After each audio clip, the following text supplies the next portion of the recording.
Welcome to the Audience Converter Podcast, the podcast for converting your audience from strangers to loyal fans. We dive deep and discuss how entrepreneurs, consultants, and coaches can level up their business to help more people in the world. Now here's your host, the creator of the Audience Conversion Method, Kimberly Weitkamp. I've got another great guest for you today who I got to hear speak on stage at the New Media Summit, and I will never forget her opening line to her speech. It was something along the lines of, I graduated from the school of losing absolutely everything, including my own home. So Kate Phillips in her day job helps financial advisors grow their business, and one of them has become a top influential advisor on Investopedia for 3 years running. So she knows a lot of things about how you can use finances and wealth and the right mindset to grow your business. Today, she's a wealth coach who helps people transform their relationship with money, drawing from lessons learned about gratitude, prosperity, personal growth, and money hacks to address the real reasons why so many people struggle with money, no matter how much they make. So I'm really excited today to have Kate Phillips on the show. Kate, welcome. Thank you so much, Kimberly. I'm so excited to be here. We are incredibly excited to have you because it's one of those things where a lot of people, they'll start planning out how they're going to grow their business, and they make all of these ideas about, oh, once I hit this mark, I'm going to be able to do all of these things. And once I hit this financial goal, I'm going to be able to do all of these things. And then those financial goals kind of come and we don't do all of those things that we say we're going to do. So today, I'd really love to talk a little bit about, your approach and kind of how that graduation ceremony you talked about really impacted your life and helped you figure out the code, if you will, for getting all this in place. Yes. This is something that so many entrepreneurs, solopreneurs struggle with. And there's such a shift that happens from being an employee, having somebody give you a paycheck, to then all of a sudden you are the source of that income coming in, and it messes with our minds big time. And I think it messed with my mind big time because before I started Total Wealth Coaching, I was a realtor. And even though I was a commissioned only person, I had confidence in the value of real estate and the value of homes. And so I realized when I launched my coaching business, I had this crisis of confidence. And a lot of times what looks like a cash crisis is actually a crisis of confidence in our own value, because all of the things that our minds make up come to sabotage us when it's just down to us and there is no paycheck, there is no employer, there is no other product like a house that has its own value apart from what we offer. Absolutely. I love what you said there about how most people, they think they have a cash crisis, but it's really about a crisis of confidence. And I found too that when talking to entrepreneurs, I know when I started, I didn't go to business school. I didn't have any kind of training whatsoever about how to run a business. I just kind of dived in. And, a lot of us do suffer from that idea of imposter syndrome or our confidence crisis. And it kind of relates to how we relate to money and how we relate to growing our business. So how is it that a cash crisis isn't really related to money, but related to confidence? How do you how do you help people, or what can you tell our audience about, recognizing that? Yeah. Well, I have this framework. I'm going to give it to you super quickly because then it'll help me answer that question. So I love frameworks. It's this framework that's the 4 pillars, and I use the acronym MAPS, M-A-P-S. So this is your treasure maps, and M stands for mindset. And, that encompasses so many things, from our attitudes and our beliefs and our emotions. There's our conscious mind and our subconscious mind and all the things that go with that. Do we have clarity about what we're accomplishing, etc.? But a wonderful positive mindset doesn't make a lot of difference if you don't take any. And the second one is action. So action is super important. It's just what we do, what we don't do, everything from, our habits, our daily habits, to just the ability to take action when you don't feel like it. And then the P stands for plan. It's the plan or the strategy or the path that we follow. So, you may have a plan financially or in business that doesn't work very well. You may be using strategies that are outdated by 20 years or something and that don't work very well. And then the S stands for support. So to answer your question about kind of how this all fits together, a lot of times we may be conscious about like, oh my gosh, I didn't get done. I didn't take the actions that I wanted to do today. Or we may say, I don't know that this strategy is really working for me. Or we become aware that we don't have the support we need. And my theory is that like 80% of the time, maybe 90% of the time, and there's people like Tony Robbins who will back me up on this, it goes back to mindset. Like whatever we think is actually going on, what's really going on is that there is something stuck. Maybe it's our belief systems. We may have beliefs about ourselves, beliefs about the economy, beliefs about our business, beliefs about maybe your customers or your clients, and those beliefs become these self-fulfilling prophecies. And so those deepest fears that you have about yourself, oh my gosh, I'm not going to be able, to make this work. Or when I hear somebody talk about like maybe they've saved up some money and then they left their job and they launched a business, and they'll say the words like, oh, I'm running out of money. Oh, please never say those words. Because when you talk about running out of money, like your mindset is fixated on the dwindling amount of cash in your savings account. And I see literally every single time I have heard somebody say those words, running out of money, I have watched them then maybe over a period of months or so run out of money, because that is what they are fixated on. They're not looking at momentum. So sometimes just changing our language. But mindset is always, I forget if it's upstream or downstream, but it precedes, mindset is going to precede the actions that we take, the results that we get. And that's why it's so important. So when you find yourself not getting the results, it's like you need to back up and say, why do I have these results? And what, you need to back up and figure out what is causing you to take the actions that are getting you the results that you don't like. Does that make sense? Oh, absolutely. I mean, it makes me think of that quote, right? If you think you will succeed, you will. If you think you will fail, you will. Either way, you're right. Because, it's all about what you're telling yourself. And then kind of, as you were talking about with that self-fulfilling prophecy, if you tell yourself that's what's happening, that's what's going to happen, then of course that's what happens.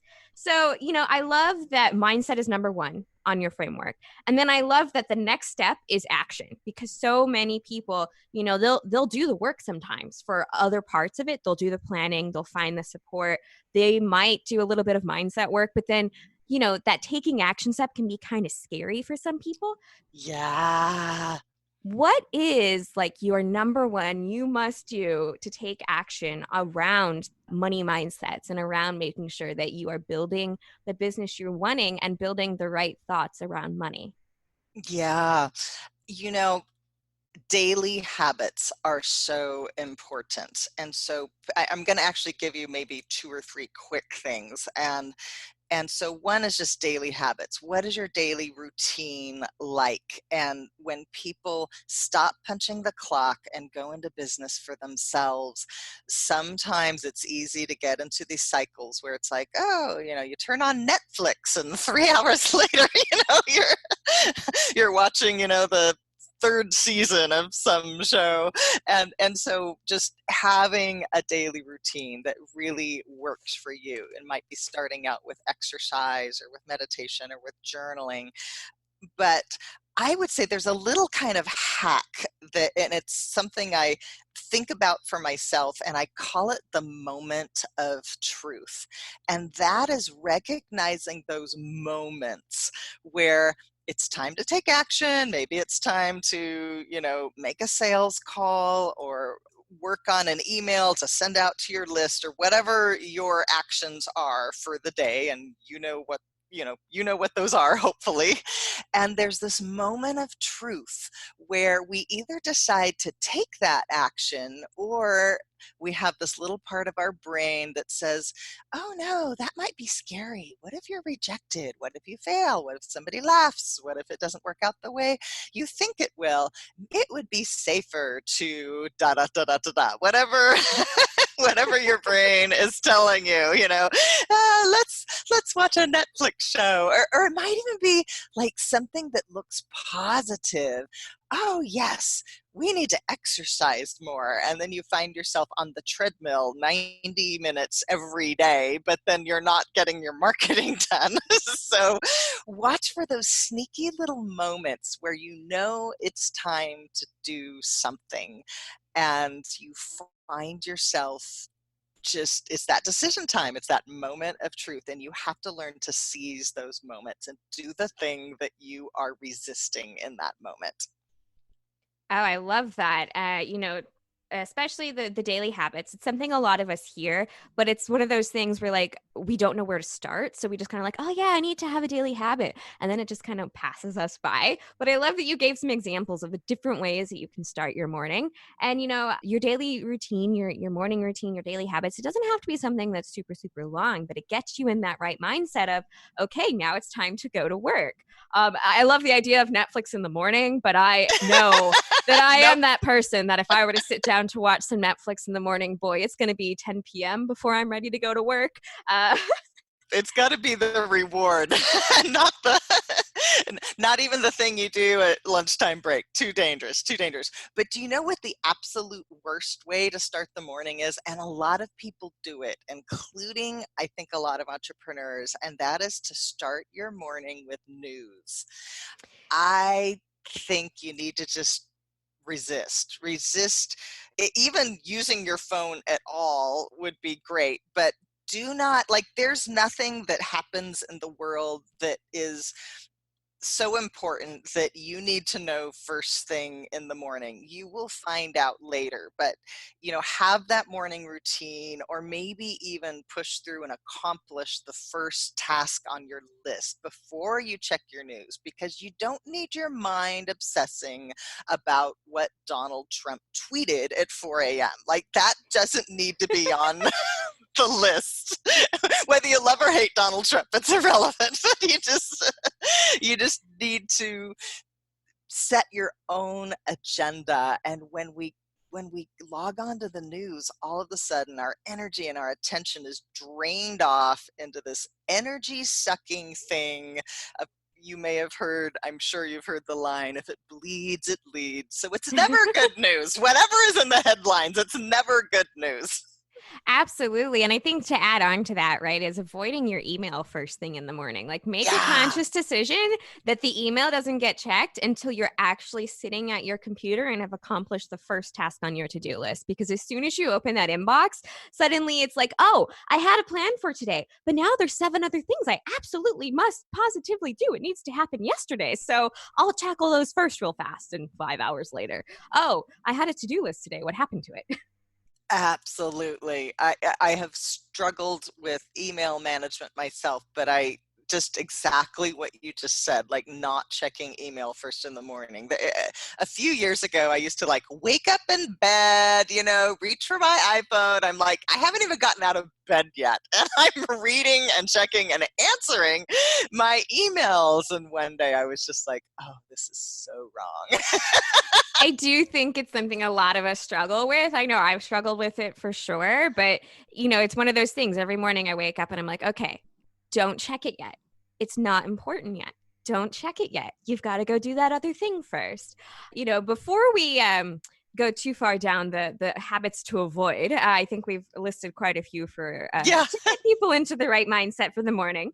Before we started recording, we were talking about how to raise your own glass ceiling. And I found that so intriguing because for a lot of people, we have this idea that even if we're an entrepreneur, there's still something stopping us from reaching that next level. Because for a lot of us, especially if you started in a job, right, you didn't control necessarily when you got that promotion. Somebody else granted it to you. So for many of us, we're kind of still waiting around for someone to say, okay, you've arrived, now you can do this next thing. So tell me a little bit about how you can raise your own glass ceiling. Perfect. Clearing limiting beliefs is so important. We all have limiting beliefs. There's layers of them. So this is something that I invite people to keep doing. As a matter of fact, I'm launching this program this year, and I'm like, you know what, this should be something that people do every year, like going through a process. Frankly, you could do it, every month. And looking at the different types of beliefs. What are my beliefs about myself, about my customers, about the economy? I think I named some of those things before. There's a number of different types of beliefs, and then just like assessing, cataloging your own beliefs and realizing that a belief it's just something we tell ourselves again and again. And when we identify those beliefs that are not serving us, you letting those go. You might even do this through a ritual, lighting something on fire, shredding something in your shredder, and then replacing with beliefs, with affirmations that are going to pull us forward. So that is one way to raise our own glass ceiling. Another thing that I think is just huge is looking at this. I believe the cycle of abundance is really the cycle of giving and receiving, and as I'm saying that, I'm envisioning like the infinity sign, like the sideways 8 that of giving and receiving. And so look at what value you're giving, and then also look at, especially for women, gals out there, look at how you might be blocking receiving. So you may be blocking receiving by not invoicing, by undercharging, there's also just daily habits, when somebody asks you for help, when somebody tries to pick up the tab at lunch and you're like, oh no, I would feel funny about that. And so we sometimes practice blocking receiving, and then we go, how come there's not more money flowing in? Oh, it's because we're in just this habit of blocking our receiving through all kinds of habits and mindsets. And then when I say look at giving more value, I know you know who Eben Pagan is. He's been a wildly successful information marketer for, I don't know, maybe a couple of decades now. Quite a while, yes. And I remember when he started doing these amazing, like really meaty, juicy, super high value videos, and he would do like a couple of hours of content, and then he would sell a program. And I think he was one of the ones that pioneered that. And he was kind of responsible. One of the things he talked about was moving the free line. And that meant kind of moving the line from, the value you're willing to put out there in the world before you start charging. And sometimes we just get too precious about like, oh no, that's my secret sauce, I'm not going to reveal that. But actually, the more that we're willing to give value, I mean, you give so much value through your podcasts, and that's a way that you give value. You put it out there, it's on iTunes, it's free, people get to know you, and then they're like, cool, I'd like to work with Kimberly.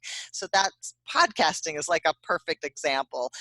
I do Facebook Lives every week, and it's just something I I do it to offer value, but I also just do it for me to just like practice. Like, let's go be the person who is, helping people. And then people have gotten to know me through those, and, and then they come around and they hire me. So it's really, look at how can you be giving more in your business, and where are you blocking receiving?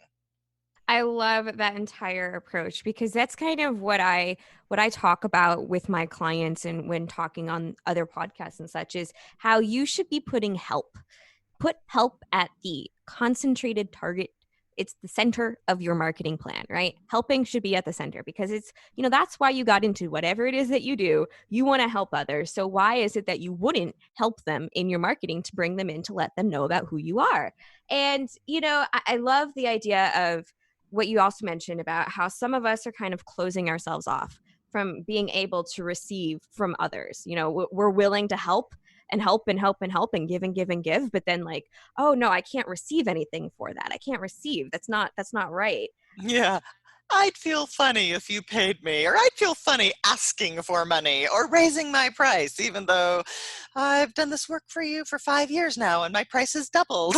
Exactly. So how about talking a little bit about IDing those daily habits that maybe people are taking part of that is contributing to their limiting beliefs? You were talking about you have to, clear the beliefs about yourself, about your clients, about the economy. So what are some of those daily habits that people do that contribute to continuing those limiting beliefs? Mm. Well, I want to talk about yes, a positive habit that I think is just so like essential, foundational, is gratitude. And that puts us in an empowering state of mind. It supports us in taking action. It helps us be somebody who somebody else would want to do business with, because people don't really want to do business with people who are negative and complaining. and I absolutely agree with that.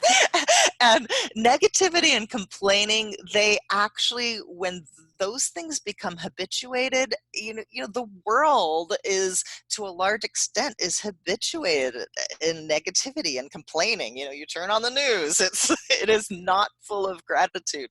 So we need to create our own positive, powerful, grateful reality. And so having that gratitude practice, waking up grateful, literally, I do not get out of bed in the morning until I feel gratitude in my body, until I think and name several things that I'm grateful for. I'm in a practice of listing 10 or more things in writing, or sometimes in a Facebook group, that I am grateful for.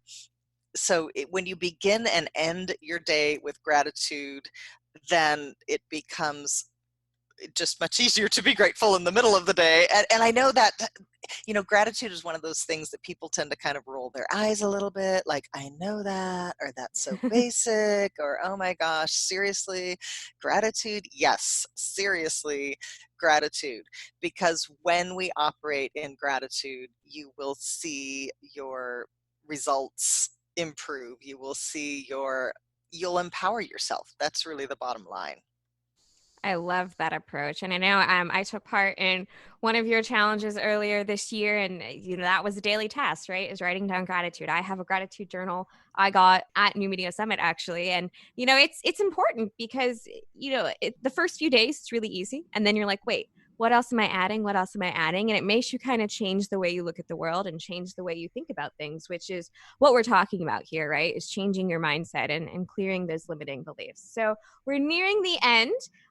I'm all about taking action. I know you are too, because it's step number 2 in your framework. So if you had to tell everybody listening one thing that they should take away, what's the top takeaway, the top action step they should do right after finishing this episode? Let's see. I'm going to actually throw in something new that we haven't even talked about, and that is just simply facing whatever your money situation is. We're talking about raising your own glass ceiling, and one of the big mistakes people make is to do the ostrich, the head in the sand thing. So to just be really aware of what money's coming in, what money is going out, and if you feel stuck in shame, if you want to avoid, like, just tackle it head on. And I even invite people to journal a conversation with your money. I know that sounds really weird, but I'm telling you, it is sometimes really magical when we're able to face the thing that scares us and face it head on. And so you need to make money your friend. And so often we have it that money is the thing that stops us from having what we want and from doing what we want. And we need to reframe that relationship with money. We need to relate to money as if it is a friend and something that will help us. And if you're avoiding your friend, or when your friend shows up and then you're like, I haven't seen you in so long, and bad dog, where have you been? Then that is not an empowering relationship with money. So we need to recognize that we have a relationship with this thing called money, and to be conscious of that. And that gets back into the beliefs, really, what are your beliefs about money? What are your beliefs about people with money? Because those are some of the most pivotal beliefs that will determine the actions you take and the results that you get.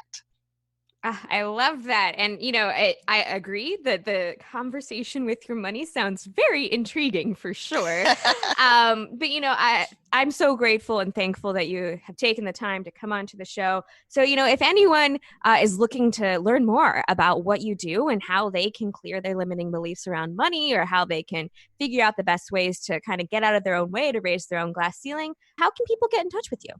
Yeah, there's two places to find me online. One is at totalwealthcoaching.com, and you'll see there's an opportunity to download. I've got a short, like a 21-page mini ebook called Breakthrough to Abundance, the 4 reasons you're stressing about money and how to break the cycle forever. I absolutely invite you to go to totalwealthcoaching.com, download that. That'll put us occasionally in touch as I send out emails occasionally or let you know of special events or programs. And also, I'm very active on Facebook. You can find me at Total Wealth on Facebook. And I do Facebook Lives every Wednesday, almost every Wednesday, unless I'm on a plane or something, about 12:30 p.m. So those are the best places to find me, and you can get my email address or phone number through the website if you want to contact me directly. Actually, I'll just give you my email. It's Kate@totalwealthcoaching.com, Kate with a K. Thank you so much, Kate, for coming on and talking with us today about how people can grow their business by getting the right mindset in place and clearing those limiting beliefs about wealth and money. And listeners, thanks again for tuning in. Remember, we're on iTunes or wherever else you find your podcasting options. Thanks for listening. Thanks for listening to the Audience Converter Podcast. For more information and important links about today's show, or for access to our website, visit theaudienceconverter.com. Take a moment to rate and review on Apple Podcasts or wherever you get your podcasts.